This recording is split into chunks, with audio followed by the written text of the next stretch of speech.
A brand new video for you, and today we are going to talk about how to safely and effectively run Trenbolone. So let's just get right into it because I know this is going to be a favorite of many. Now, let's talk about Tren. Tren is and always will be one of the harshest steroids that you can run. Tren is not, and I repeat, not for new users. You need to be experienced when you are divulging into using Tren. You need to learn about Tren inside and out.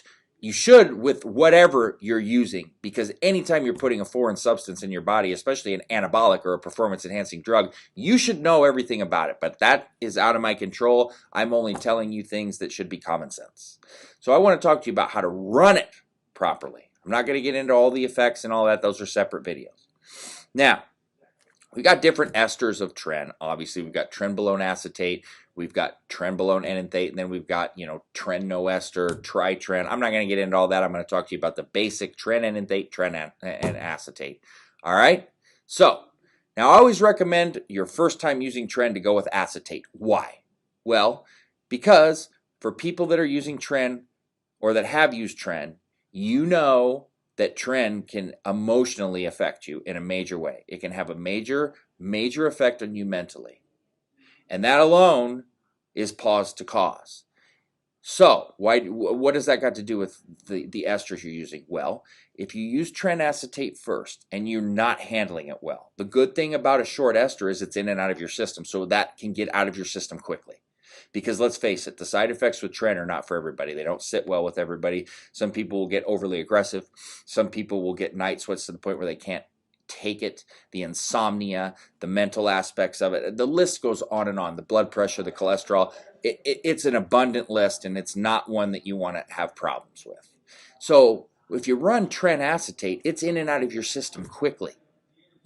If you can't handle it, and a lot of people can't, well, at least you can stop, and in a few days it's over. If you're running a longer ester, that thing's going to linger for weeks. I remember one time, and I didn't always get night sweats with Tren, but I remember the one time it was so brutally bad, and I feel so terrible for my wife. I mean, it was wretched, the amount of night sweats I had, but the cycle was so good, I didn't want to stop. But it was bad. Bad. And I was running enanthate, and even when I was done with the cycle, it lasted another 2.5, 3 weeks before it stopped. And God bless her, she just dealt with it. But man, and it was terrible because I was living in Seattle where it was raining all the time, and it was winter, and it was cold, and then I was sweating like that and waking up freezing even with the heat on, and oh, it was terrible. So, Tren acetate, that's the one you want to start with. In and out of your system quickly. Now, if you're running Tren acetate as a new user, I would recommend no more than 75 to 100 milligrams every other day. 100 milligrams every other day is going to put you at about 350 for the week, which is pretty solid for a first cycle with Tren. I would say between 300 and 350 milligrams. So if you're on Tren enanthate, 300 to 350. Now, ratio of test to Tren. There is no right answer here because everybody's different. Some people prefer higher tests, some people prefer higher Tren. Here's what I've always done. Keep them equal or keep them very close. So I always recommend between 300 and 350 milligrams of test and Tren. Same thing that I do with DECA. I never, ever recommend going over 400 milligrams of Tren. There is no point to that. That's where you run into problems.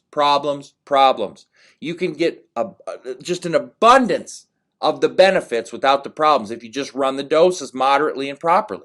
It's completely unnecessary to go overboard and start running Tren crazy high. It's just not necessary. You don't need to do it to yourself. So don't.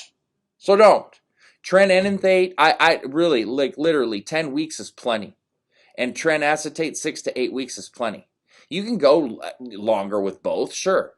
I'm just telling you what's plenty and after a while, what you're going to endure and what you're not going to want to endure. But that's about how I would run it. I wouldn't go any more than that. And listen, you never want to get greedy with any of these, but you definitely don't want to get greedy with Tren because that will bite you directly in your ass. So don't do that either. All right? But that's it.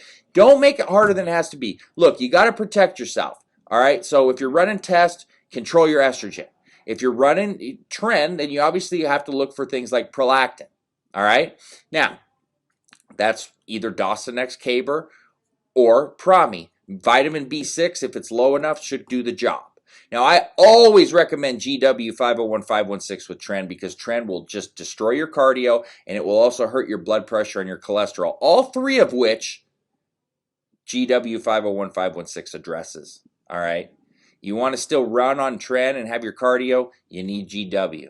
You want to make sure that your blood pressure and cholesterol are in control, GW is going to help with that as well. So that is one thing I highly, highly, highly recommend to go along with Trenbolone as well. So you're going to need a post-cycle therapy, always with Tren. And look, some people will recommend you to run it without test. I'm not one of those people. People I respect do that. I'm not a fan of that. I'm not going to recommend that. I'm not going to tell you that what you can and can't do. I'm not your fucking dad. But that's up to you on what you decide to do. I don't really particularly like it or recommend it, but to each their own. So that being said, please subscribe to the channel.